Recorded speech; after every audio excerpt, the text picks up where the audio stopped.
নীল ভাই, নিচে এক আপা আপনার জন্য দাঁড়ায় আছে। আল্লাহ কি সুন্দর, পরীর মতো।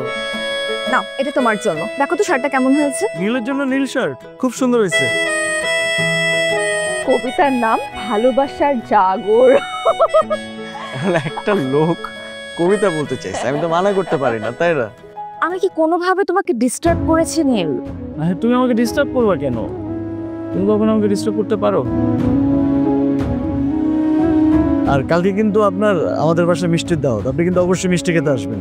অবশ্যই আসবো, কিন্তু সেই সব মিষ্টির দায়িত্ব কিন্তু আমার পক্ষ থেকে মিষ্টি হবে। আচ্ছা শোনো, তুমি না কালকে আমার দেওয়া নীল শার্টটা পরবে। আমি নীল শার্ট পরে বিয়ে করবো? তুমি নীল শার্ট পরে বিয়ে করবে, আর আমি তোমার দেওয়া রেসিপি অনুযায়ী আলু ভর্তা বানানো শিখে গিয়েছি।